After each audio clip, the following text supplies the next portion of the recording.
We had a client that we worked with, and she was really struggling with profitability. She kept raising tuition. She actually did 3 tuition increases within a 15-month cycle, and she still could not catch up. So I helped her work with our 6 money leaks in schools, and she only used 3 of the 6 money leaks and cut her expenses by 50%. 50. She did not fire anyone, she did not slash any of her programs, and she did not work more hours. Again, the 6 money leaks are not hacks or spreadsheets. These are patterns. They are small decisions that feel so normal that your school does, but they quietly drain your school's profit. So if you've ever wondered why you're working so hard, but still not seeing the return, this is your first step to clarity. Click the link in the show notes and find out what it's actually costing you.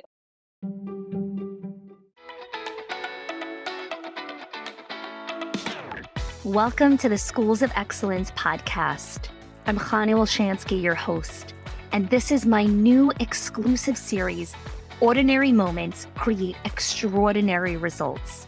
This is where I interview school leaders to share the real, the raw, and the messiness of what it takes to build and sustain a school of excellence. These stories highlight the transformation that's possible and an invitation to my upcoming event, the Summit of Excellence. As the world continues to be volatile, uncertain, and ambiguous, leaders continue to hunt for ways to build culture, hire and retain staff, and create profit and legacy within their center. The need to come together in person has never been greater. This event is for owners, directors, executives, high-level mentor teachers, VP of operations, and truly anyone that is on the leadership team and a stakeholder in the education of the children.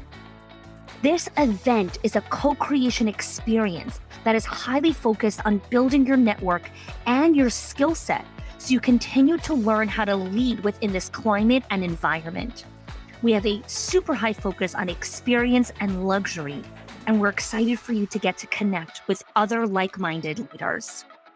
By listening into this series of ordinary moments, I hope that you walk away with true insights into what it takes to lead an extraordinary center. Welcome to Ordinary Moments Create Extraordinary Results. Today, I'm excited to connect with Aliya Roberts, who is the owner of Pratt Street Learning Center in Philadelphia, Pennsylvania. And Aliya and I really connect on a lot of different things. One of them being the concept of the excuse of there's not enough time. She shares some insight into the fact of her highest turnover that she had during a particular season, and this kind of force shift that she needed to move herself through as she started to uncover the lies that she was telling herself about being busy, about needing to work all the time, and needing to show up and not feeling like she was doing enough. She talks about the reciprocity that started to play itself out with her staff and her families as she started to adopt this mindset of leadership, of letting go, of showing up for the team. This conversation is full of golden nuggets of all the excuses that we make. There's not enough time and I can't do it now and I'm still in survival. So if this is you, I hope you lean in and enjoy my conversation with Aliya Roberts.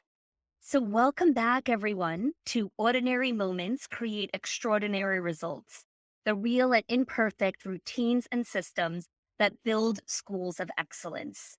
Today, I'm excited to connect with Aliya Roberts, and Aliya and I connected in June, I want to say, of 2021. So we only know each other for a very short period of time at the time of the release of this episode, which is in January of 2022. But in this short period of our relationship, I've really gotten to know who Aliya is, who she wants to become, who she's evolving into becoming. And today we're really going to talk about the systems that Aliya had introduced into her center that have created transformational results for her company. So thanks so much for joining me here today, Aliya. I'm so grateful to have you. Thank you for having me. I want to get started with where you began when you started your center. You have an interesting story. I know your mom is kind of like a silent owner. So tell us a little bit about the history and the context of your company before we dive into what you're doing today? So I am, a lot of times they speak about pastors' children. So I was kind of one of those. I grew up in a household that had a childcare program in the basement. That is all I remember. So I kind of grew up with children around. We literally was talking about the other day. We asked about a little boy who was with us even on Christmas Day years ago. Like it was always children around. So my mother has been doing this work since I was about 2 or 3.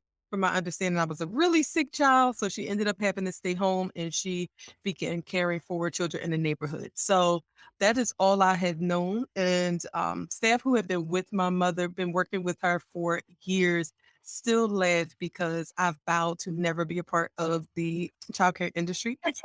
This was not I was like, "I will never. I don't see how you guys do it. I love the children. I would come down there, see them, but this was not my journey." And it wasn't initially. So I have a fashion background. I went to school for fashion merchandising. So I was a buyer. But then when my daughter was about 5 years old, I was toying with the idea of moving to California to continue in the fashion industry. But my mother actually was acquiring a building and wanted me to join with her and partner with her in the childcare, but on the business side. So she's very much in the kitchen, cooking meals, holding babies. That is her thing.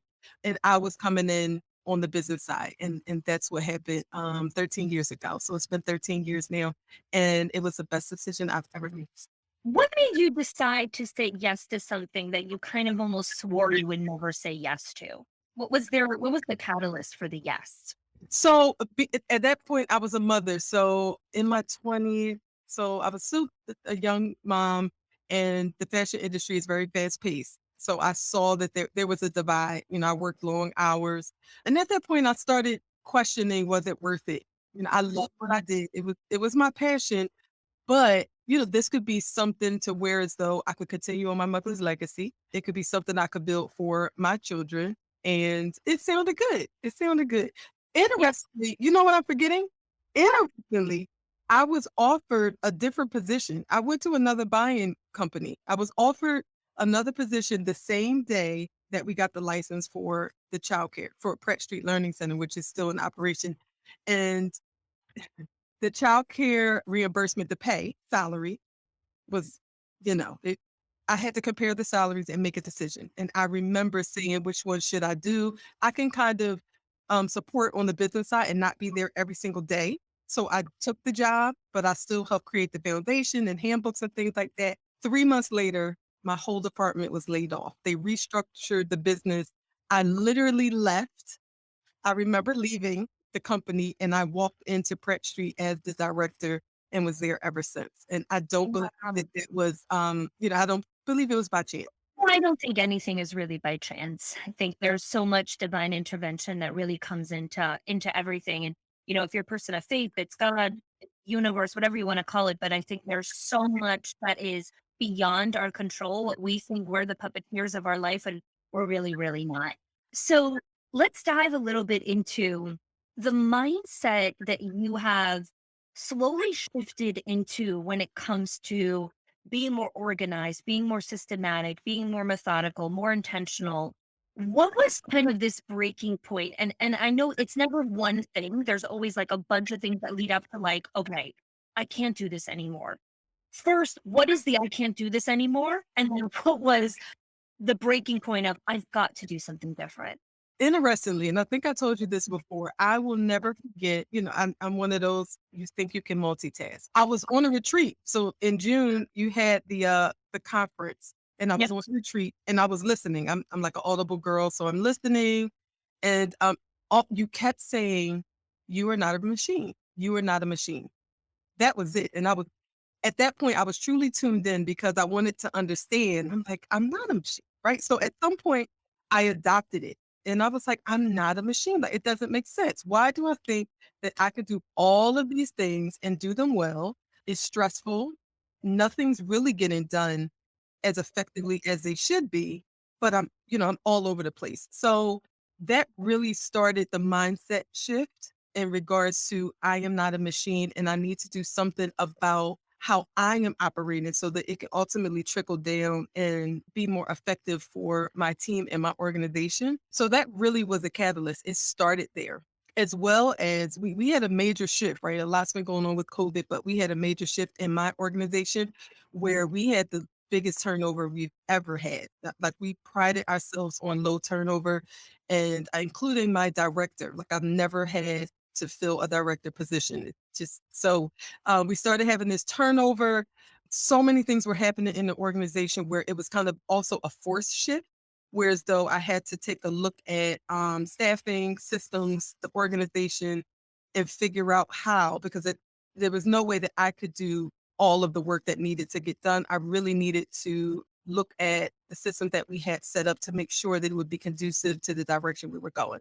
So in addition to the new mindset of I am not a machine and all the changes that were happening, I knew it was time to make some major changes. And that's when, that's when I joined the owners group, and I had my director join the directors group so that we could begin this mind shift change together and change the organization. So I have an interesting question for you that I don't think I've ever asked you before is why didn't you continue to believe, well, I just need to do more. I just need to hunker down more. I just need to work harder.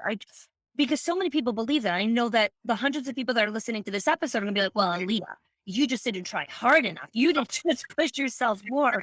Why did you say I can't believe that bullshit anymore? What was it?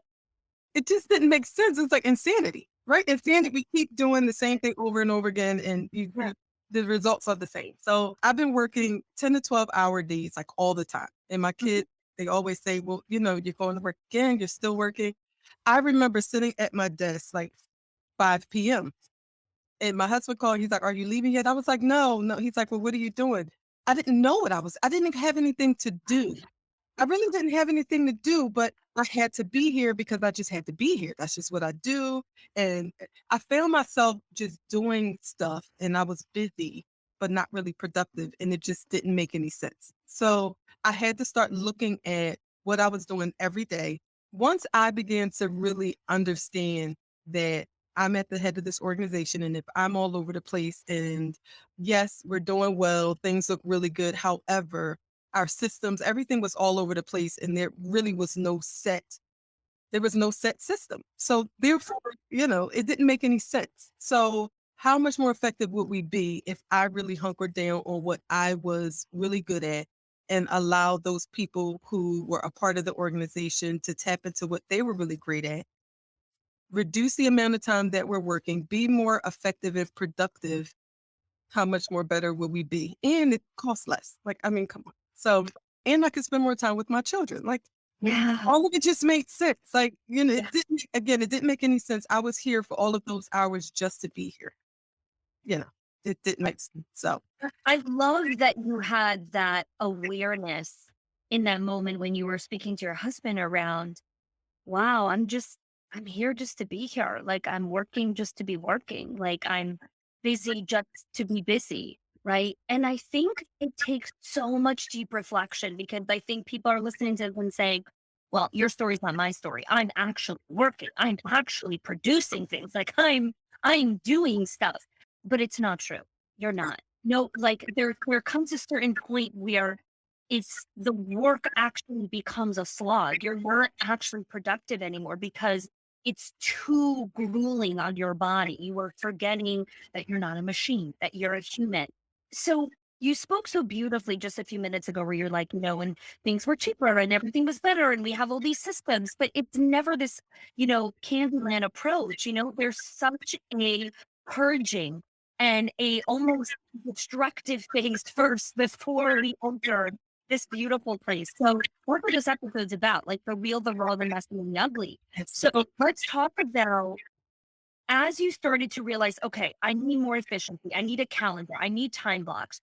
What were you doing that wasn't necessarily healthy while you were doing all these good things? Like what were some of the filling the void, right? Because when you're at work till 7 p.m. and then you all of a sudden start cutting home early, you don't all of a sudden walk across and like, all right, who wants to read a book? I'm going to make cookies for everyone. Like, that's not what we do. something actually that was an aha moment on the retreat that I was on that day. We spoke about where this mindset came from that I had to be so busy and I mentioned earlier about carrying on the legacy and I had to do all of this stuff.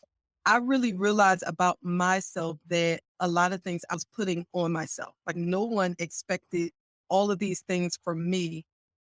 It really was me saying that, no, if I'm not here, if they don't see me, if I'm not a part of it, that I'm not stepping up to the plate. So I really started to realize that a lot of that inner chatter, it was me. So I had to, kind of realize, okay, a change needs to be made because I'm ultimately doing all of those things and I'm missing out on important moments in my home. So my husband would send pictures sometimes, of them taking a walk in the playground. And I'm like, I literally said, I wish I could be there.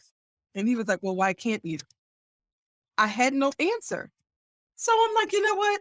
I'm leaving. I'm going to see my children at the playground. We're going to take our walks. That's a big thing for them, taking walks around the neighborhood, nothing major.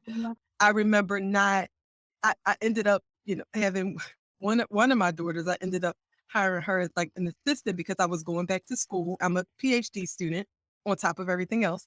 So I needed some additional support. And I would literally have to create a reminder to eat and ask her to heat my food up. Otherwise, I wouldn't leave the office because I was too busy. And I don't want to make it seem like I wasn't busy or I wasn't. I was, but I was manufacturing. I was adding things. Oh, I can catch up. I can catch up. But I was never caught up ever. And I really didn't have a higher level goal of what needed to get done today. And what really frustrated me was at the end of the day, I took a look at everything that I had done and I didn't feel like I accomplished anything.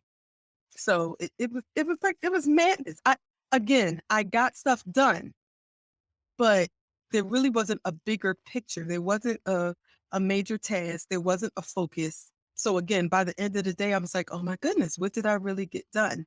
I'm tired. I feel like a wrung out towel. But what truly happened today? Exactly. What really happened? And I couldn't really answer for it. So none of it made sense. None of it made sense. One of the practices that you've really adopted is the gratitude practice. And I talk about this a lot on the podcast. We have a whole episode 3 on the show. Sometimes I feel like I talk about it ad nauseum in all of my groups and all the coaching. What shifted for you as you began to really adopt this mindset of this gratitude practice for your company? Oh my goodness. Oh, I can't wait to get to the end because it just happened a few days ago. But um, you know, it, it's interesting because it really didn't take much at all to implement, but it made such a difference. By me taking out the time to express gratitude and make sure that my staff received that the feedback about, what I had seen, what I've been seeing them do, and just writing cards. I started making videos and sending them out. They were just sporadic. They were all over the place. And I got, so much great feedback from staff in regards to it that we do our bi-week staff meetings. We're doing them virtually right now because of COVID. We do our meetings and they have a set agenda, and a part of it is it's called headlines. It's about gratitude. It's supposed to last about 5 minutes because every piece of the agenda is timed, but that is the longest part of our meeting. So it's headlines, it's scorecards. We go over all of our information, and then it's the longest part of the meeting is supposed to be issues where we work through issues. That's like the shortest amount of time.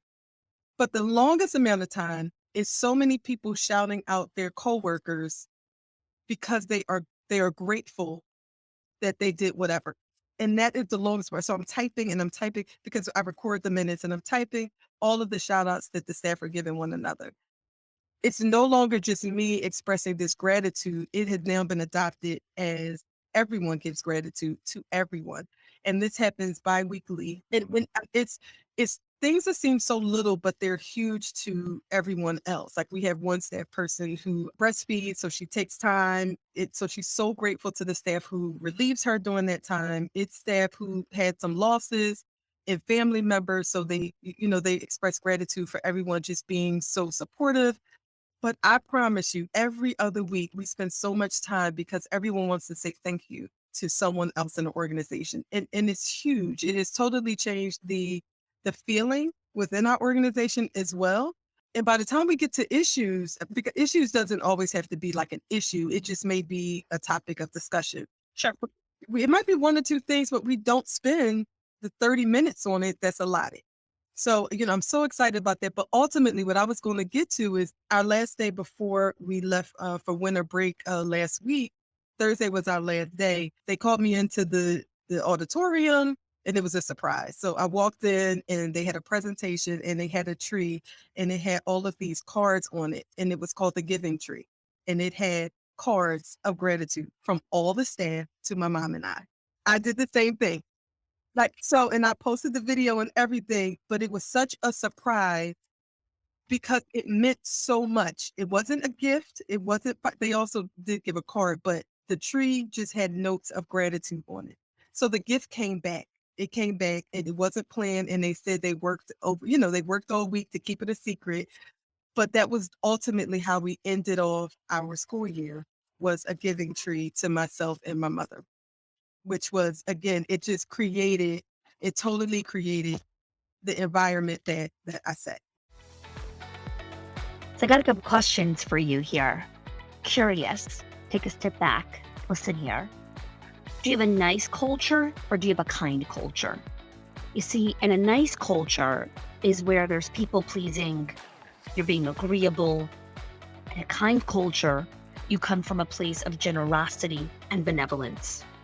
In a nice culture, people gloss over people's concerns with superficial words. In a kind culture, people take meaningful action to support other people in the way that they need it most.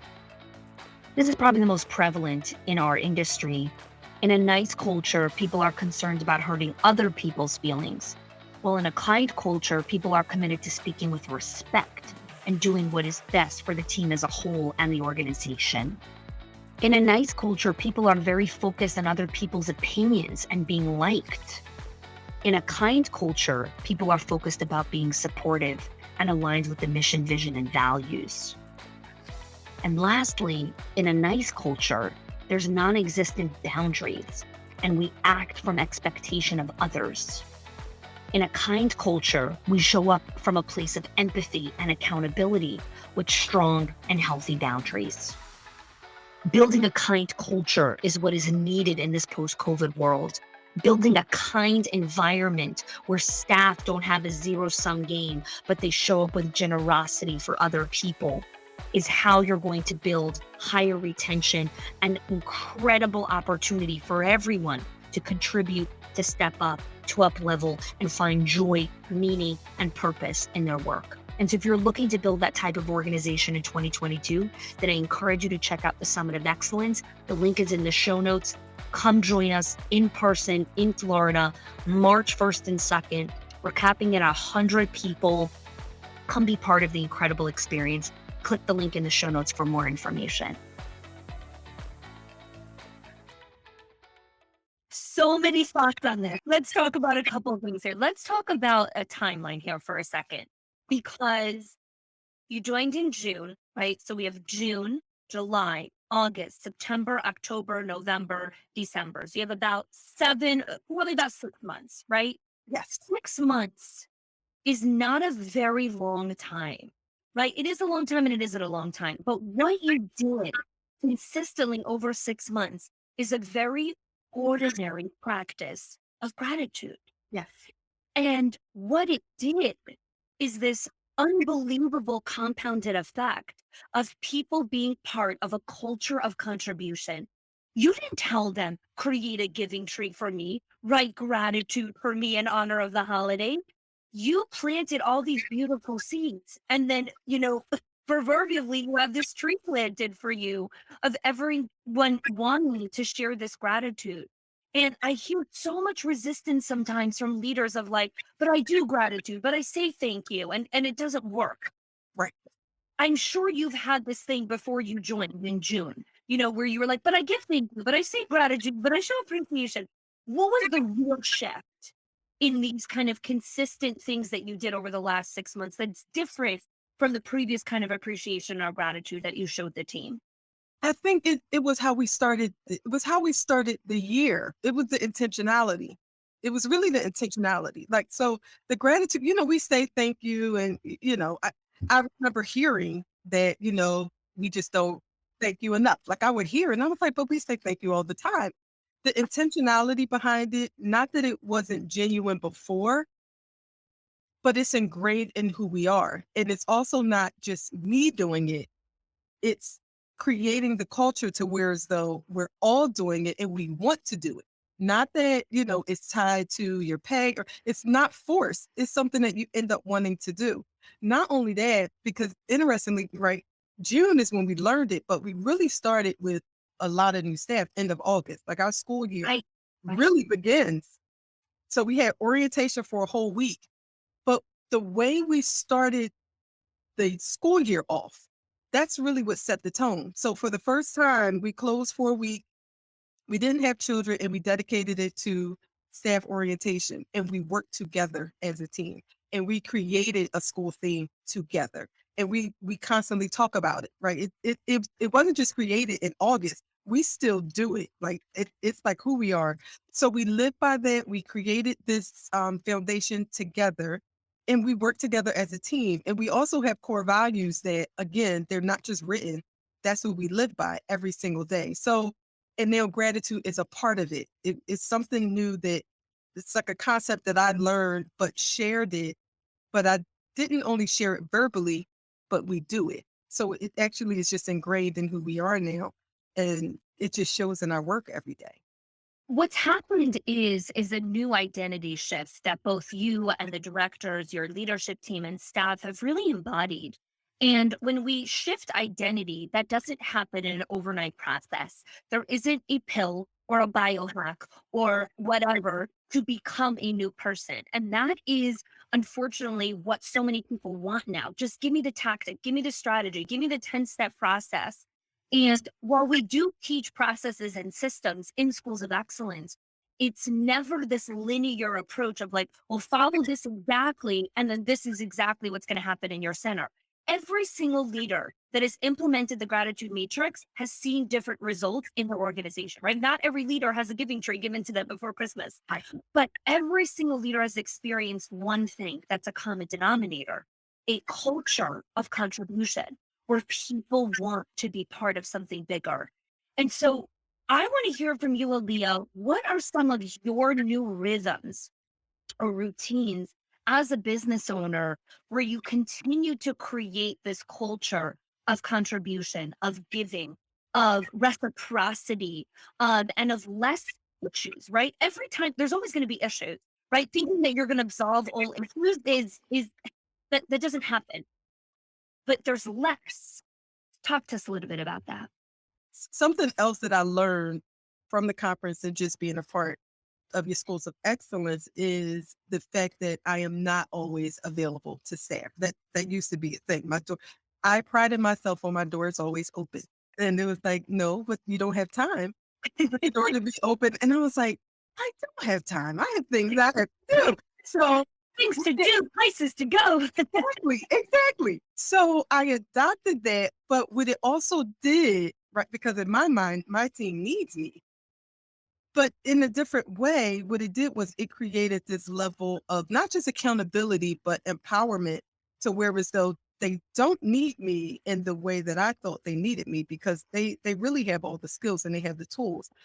Also, the reason they have so much gratitude for one another is because they're all stepping up to be there and to support one another so that there's not as many issues because they're able to problem solve and figure out, well, how can we take care of this? Like it's most things that I hear about is already done and gone and taken care of.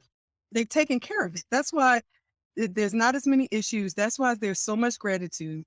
And I'm able to just continue on with my work. Like my door right now is closed. It's closed a number of times. I have my schools of excellence posting on the door, and it says I am not available because I'm creating a school of excellence. But it's just kind of become a part of every day. And the team, they're able. They're just able.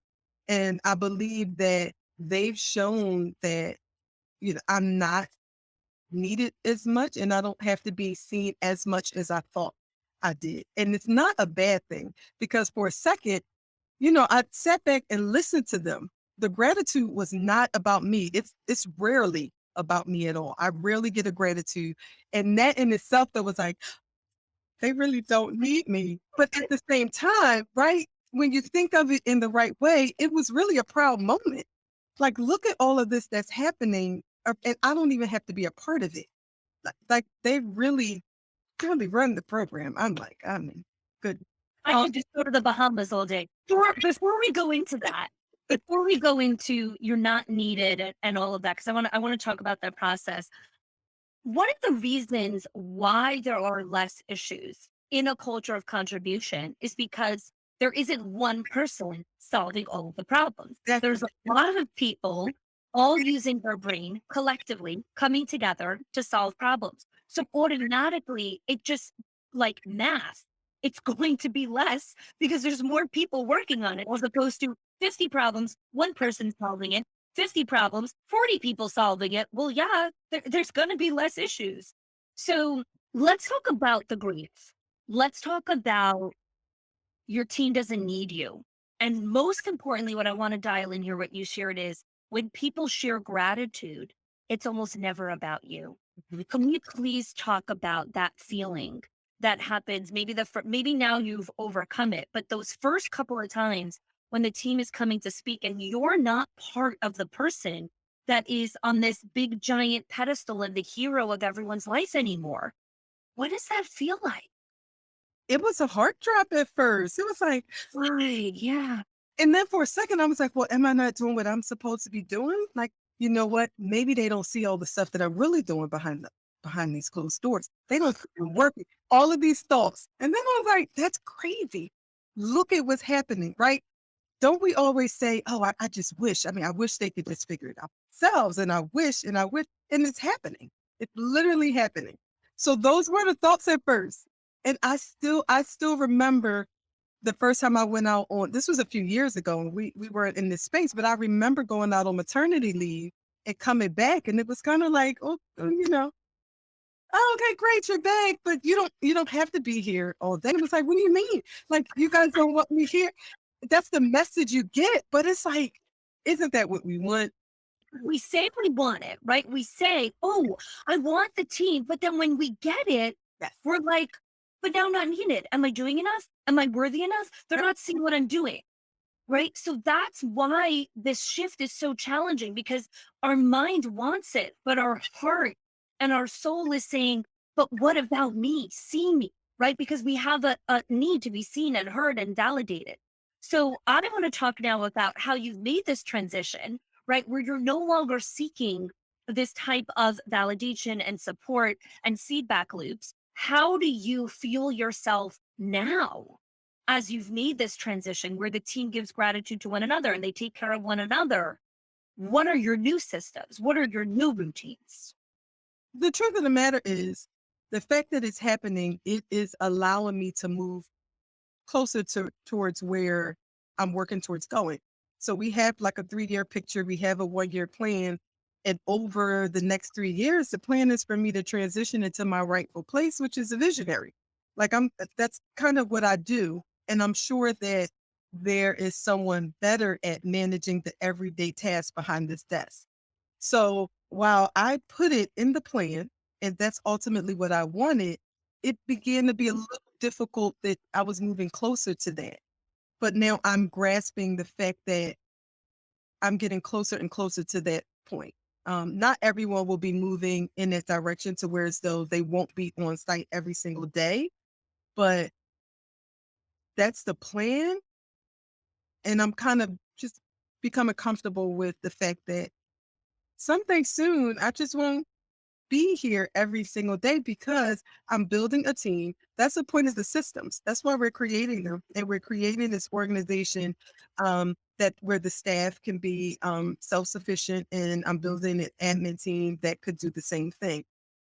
That's ultimately what I wanted, and it's happening. So it took a moment, not a long time, but it took a moment. And I really just had to shift my mind to see it for what it was and be proud at what just took place. Like to be able to sit back and watch it happening, it's like, oh my goodness, it's really happening. So the next steps are really to continue to strengthen. And not that now that we're creating the systems, are they going to be perfect? We're refining, and we're still having conversations. We're still having those bi-weekly meetings. We have to keep talking about the issues because we don't want anything to build. That's the purpose of us having them that often. We used to have them every week. It was overkill. And I was like, I don't want them to not feel like these meetings are important, but we have we have these moments so that they don't linger too long and it becomes a bigger issue. So let's talk about them now. So we'll continue to do what all the things that we set, but we do still reflect what's going well, what's not going so well, So we need to continue to refine and strengthen those systems. So that's where we are now.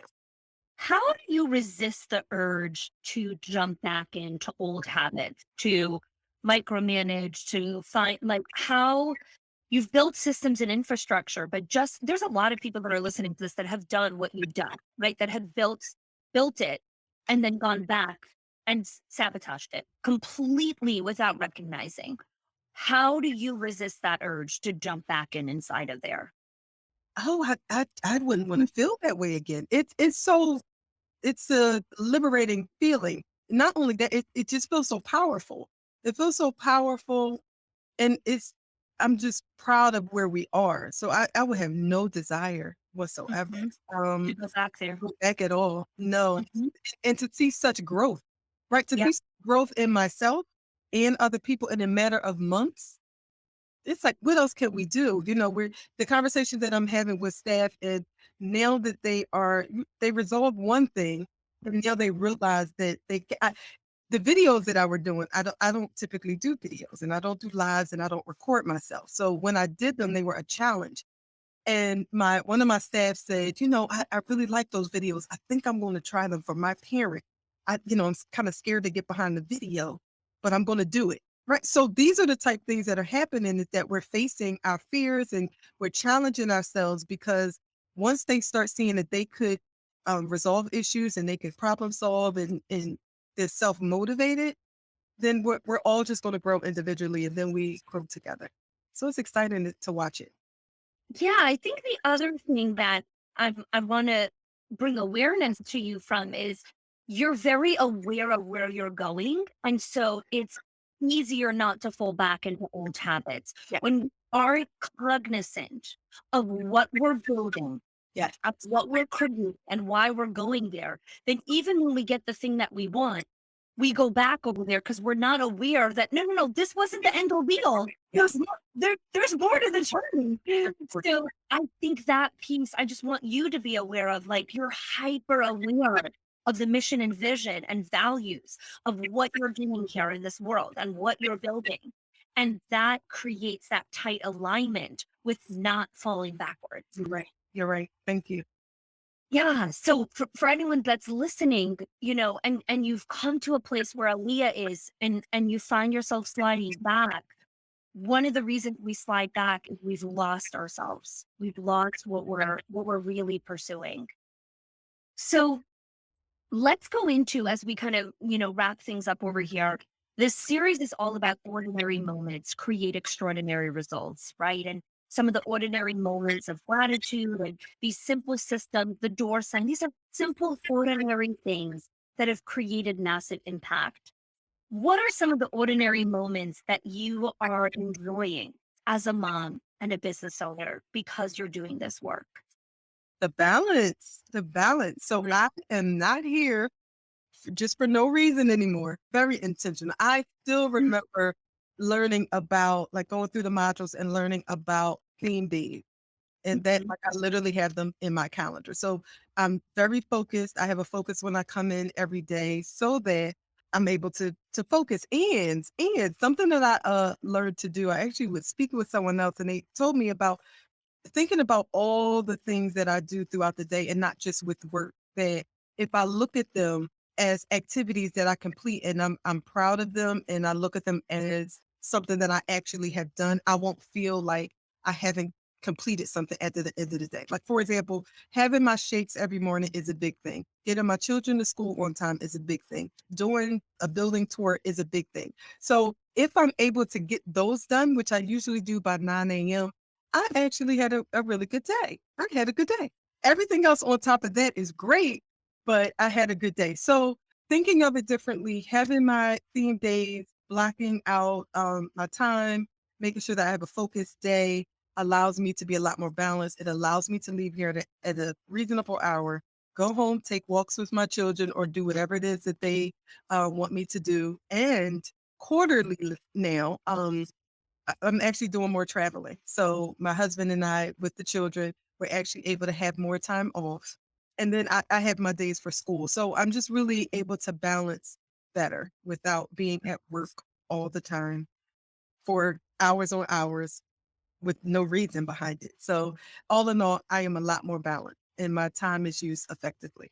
You're creating memories with your husband and children that, when we look back at the end of our life, it's those moments where we're like, I used my time for what matters. And really, those are some of the greatest regrets that we always have in life. Did I use my time, which is my only non renewable resource, in a way that really matters to me in that season? Right? How old are your kids again? Remind me. Except my young 7 and 9, and then Right. they're older. But those are the Yeah, right. So your two younger ones, like they're only 7 and 9 ones, right? Like you'll have these bigger seasons where you're not taking care of young kids and you don't have this opportunity, right? And I think this obsession with the time of everything has to be now and I have to do it now, now, now. Why? Right? And you've really embraced this beauty of slowing down, of not working just to be working, and really embracing this balance, which I think is such a gift. And I appreciate you sharing that with the many people that are going to be listening, because I think that provides inspiration and hope for many. So, my last question to you would be is exactly that. What is a journal prompt, a reflection question, something for our listener to be thinking about after they heard your story? What do you want them to walk away with? What can they think about?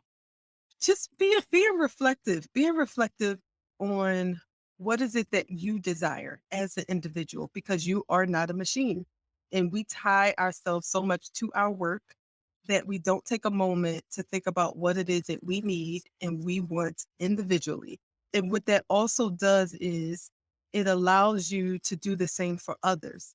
Because we have staff and they're individuals as well, teach them to do the same thing.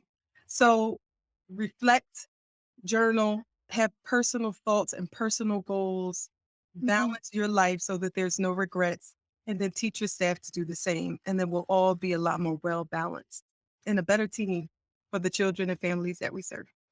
I hope that you enjoyed this episode of Ordinary Moments and take a couple minutes to pause and self reflect on how this really might impact you, your family, and the center. So, I also want to share that the Summit of Excellence is very fast approaching. It's going to be held on March 1st and 2nd, 2022, right here in Florida. And sometimes we like to know, what have some previous attendees shared? What is really going to be the impact on my center? What has the ROI been? How is it really taken into account leadership skills and long-term impact of culture and really creating profit and legacy within the organization? So take a listen into what some of our attendees have had to say about our past events. This really is the best professional development that I have found. I've gone to a lot of conferences. This one is beyond just getting information. This has been my third live event. Every single time I attend a live event, it's totally different because Khani continues to up her game, continues to do research, continues to refine exactly what she's giving over. There's a lot of positive energy here. Connie does a really good job of picking and curating everyone who ends up here, because other conferences, if you're talking to people, there can be a slight negativity. People bring their problems. They're a little bit more apt to say, well, I that would never work at my school. I've tried that before, but I don't know. There's a different energy here. The Summit of Excellence is truly an experience for the school leader who wants to drive more impact in their community, be inspired by a network of peers, deliver high quality care to the children, and build a team of leaders. So, if you are even a little curious about this event after all the stuff that you've been hearing about it, and you are looking to connect with someone and have a personal conversation, then we have some contact information for you right here in the show notes. You'll be able to connect with someone from my team or myself for you to understand more. Is the Summit of Excellence right for you? Is it right for your team? Is it right for your center? Sometimes we just need to have that conversation with someone to alleviate our concerns, to be able to ask those questions about how it makes sense for you. And I totally understand it, right? This event is capped at 100 people.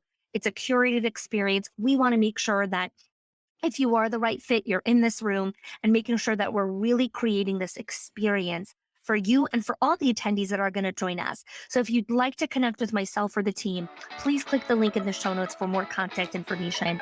And I look forward to connecting with you. If you are loving the Schools of Excellence podcast and have gotten any value out of it for your school, I would love if you can do two things for me. One, subscribe to the show so you never miss an episode. And two, can you please leave us a review? Reviews help other school leaders know that this is the place to learn how to build a school of excellence. And I would be so grateful if you can do that for us. Your help and support makes this show to be able to be listened by the thousands of other school leaders all around the world. Thanks so much for listening, for giving us your time and attention each and every week, and I appreciate that you have joined us.